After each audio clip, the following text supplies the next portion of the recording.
No, man, it wasn't a surprise to me. Both ways. The odds weren't a surprise. I knew who I was fighting, a guy out of Khabib's gym, a guy with a great record, 16-1, and then me, the guy coming in on 2 weeks' notice. That's what it's gonna be. But watching him fight, I knew that was a fight I could win and dominate. It just came down to how is my body going to hold up on such short notice with the weight cut and everything. After the first round, I got this. Like this guy is he's a good fighter, but I knew after that first round I wasn't tired. I felt in good condition, wrestling with him, felt good. I knew it was my fight to win, and as the fight went on, I could feel like the panic in his corner too, knowing that this is going to be a lot harder fight than they thought. So yeah, the numbers mean nothing when we get in there and the cage door shuts, man.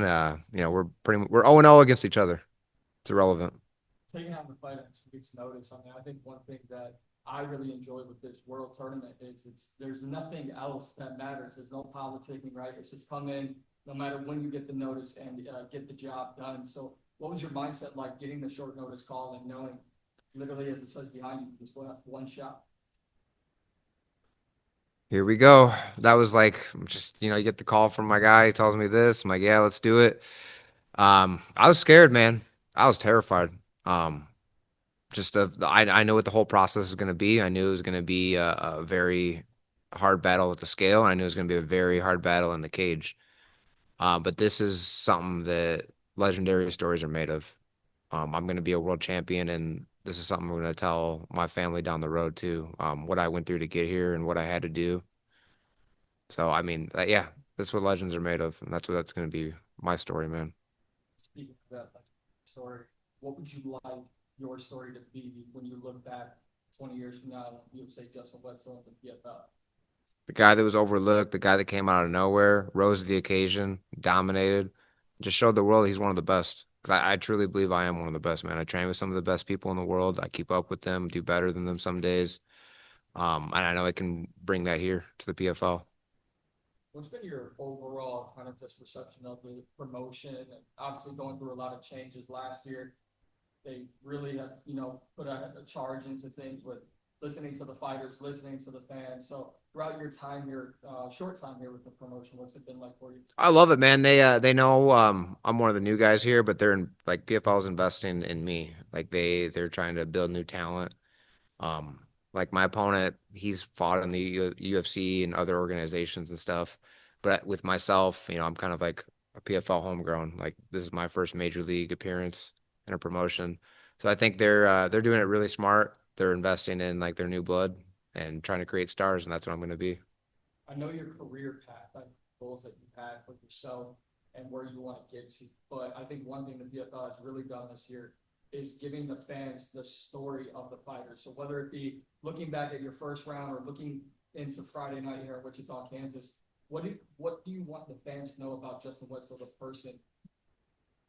Yeah, no matter where you're at in life, you could be at the absolute rock bottom of your life, and you can't give up. I was at that point last year in my life, the lowest of the lowest of the low. And, you fast forward a year, I'm going to be riding the highest of the highest of the highs come August. So there's a lot of people out there alone, down, a lot of men empty inside that feel alone, never give up, keep fighting, whether it's in a cage or whatever you're doing in life. Um, things will turn around. This turn, not just on a personal level, but professional level as well. It just shows that I'm one of the best fighters in the world that I know I am. And on the personal level, it's a chance to change my life forever, man. To me, it's winning a world title and the money for winning a world title first, and then the money comes secondary. Because to me, what's more important is winning this tournament, showing the world who I am as a fighter. Of course, the money is going to be nice behind it, right? But the way I see it is, I'm going to win this tournament. I'm going to defend the title next year. I'm not sure what the format's going to be next year, but I'm going to be back here next year. I'm going to win it again and just keep it rolling, man. Thanks, man. Just a little thing. What's up, Will? Just Yeah, notice that new kid on the block around here. yeah. So, what's something that you think separates you from other bantamweights in the division? Well, my size. I truly think I'm the biggest bantamweight in the world. I don't know anyone that's bigger than me size wise, or at least they're probably maybe the same size. I have a relentless style. My conditioning is always top notch. I might not be the most technically sound in all areas, but I am relentless. I'm not I'm not quitting. I'm not giving up with anything. I'm always pushing forward. And I have multiple ways to win. I can knock people out striking. I can put people against the cage and hold them there and wear them down. I can take people down and submit them. I have multiple ways of winning fights. I don't just have one course to victory. Um, so I think what separates me apart is my physicality and my relentlessness. So, like, on short notice, not a whole fight camp. What's some of the things that you try to focus on in this following fights? Just keep my body healthy, man. A big part of the sport that people don't see is like, especially in this tournament format, is it's a quick turnaround, right? After I win Friday, I think the finals are 6, 7 weeks, maybe 8 weeks away. So I mean, it's really you got to heal up as fast as you can from taking the damage you took from the last fight, and then head right back into training camp. But not going so intense and hard in training camp that your body can't even make it to the fight. So coming to this, it's just been staying healthy, peaking at the right time, and getting to that cage Friday night. What's something that they wish I have?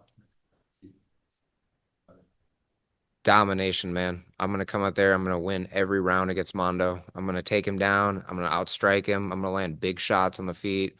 Don't be surprised if I cut him open with a knee or an elbow and there's a lot of blood.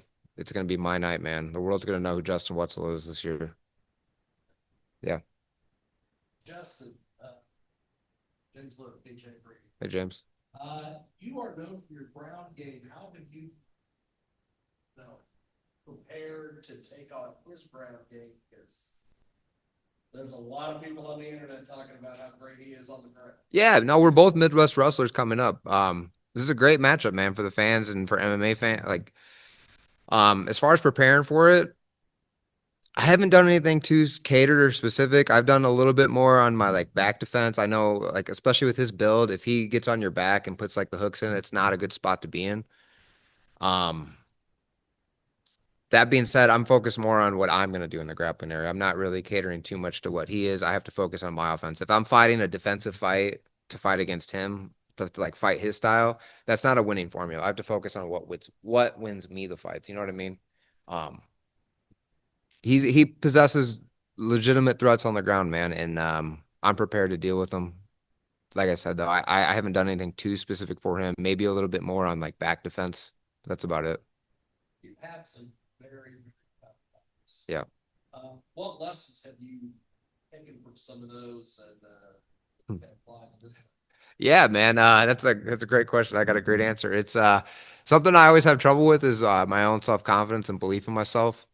A lot of those fights, they were very tough fights going to it's like, what are we doing? This is such a hard fight. Like, I don't know what's gonna happen. And all those fights I come out into all those fights where I feel that way going into them, where I'm like doubting myself, not sure, unsure of myself, I come out and absolutely dominate or put on some of the best performances ever. So it's like, do I need to just keep doubting myself so I keep rising to the occasion, or do I just maybe maybe start believing, hey, dude, you're actually kind of good. Like believe in yourself, right? Maybe I come to maybe a little bit of both. Maybe a little bit of both. Now, fans love your aggressive fighting style. Do you feel you have a responsibility to put on that exciting shows that you're going to be on ESPN? I want to entertain. I want to get to the finals more. That being said, it's going to be on Mondo if to stop. Like if I'm able to clinch him up and put him against the cage and beat him up, and he can't stop me, that's his fault. That's his fault, man. He's got to be able to stop me from doing that. That being said, that's not necessarily my game plan going into this fight. I know I can beat him on the feet. I know I have all the tools to beat him on the feet. I have all the tools to beat him in MMA. I'm going to win first and foremost. I do want to make this exciting because I want people to watch me. I want people to know I am who I am. And I do know that this is an entertainment business. And putting on entertaining fights keeps you around. So I am going to entertain the fans. Fantastic. Well, thanks for this. Yeah, man. All right, kicking it over to Zoom. Megan. Hi. Um, Megan Orm, New Stitch Media. Just wondering, what advice would you give to young people who are looking to get into fighting and take it up to that professional level? Yeah, that's an easy one actually, and there's really no secret. Show up, be consistent. If you're under 18, you're still going to school and stuff like that, join your wrestling club. Start wrestling right now because it's way easier to learn when you're younger than when you're an adult. There's no secret formula, so I really don't have anything special to tell you other than show up and be consistent. I train with people at the highest level in the sport, champions.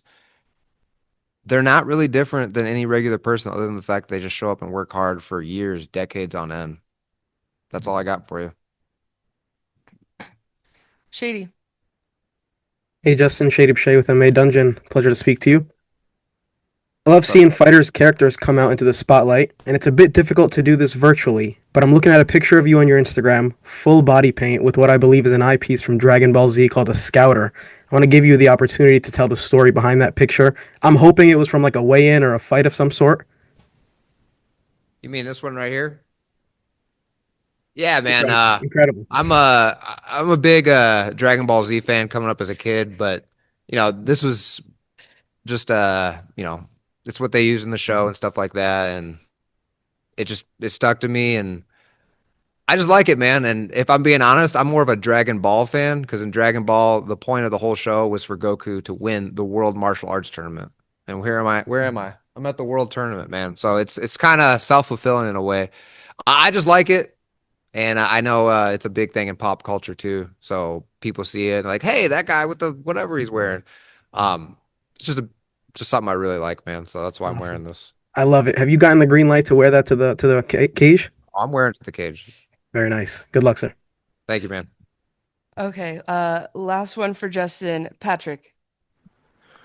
Hey Justin, just two quick ones for me. First off, were you just waiting for someone to ask? Were you like holding on to that in your hand and just waiting for someone to ask you about it and just so you could pull it out and put it on for us? Oh, I always have it on me. In the shower, going to the bathroom, going out to eat. It's just always on me. All right, and my real question. So I go through your record, I look at your level of competition. I've been following you for a bit. It's such an impressive record. Just Bekzad Usmanov, Kasum Kasimov.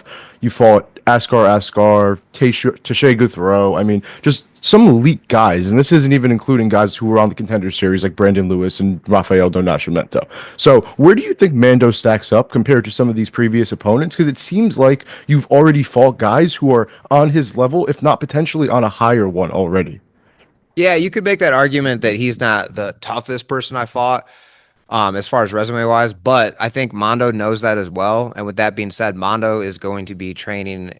I know he's been training this camp, knowing that he's fighting someone I'm expecting the best version of him. So he's going to rise to the occasion too. I'm not looking past him at all. It's very easy to say on paper, yeah, this is not my toughest fight to date, but I think it will be because I know he knows that I'm a dangerous opponent for him. And I know he really wants to win this fight. So I know he has been putting in the time and the work for this fight. So I'm not looking past him at all. I do see what you're saying with your point as far as resume goes, but this is going to be the toughest fight of my life. Sounds good to me. Looking forward to it. Me too, brother.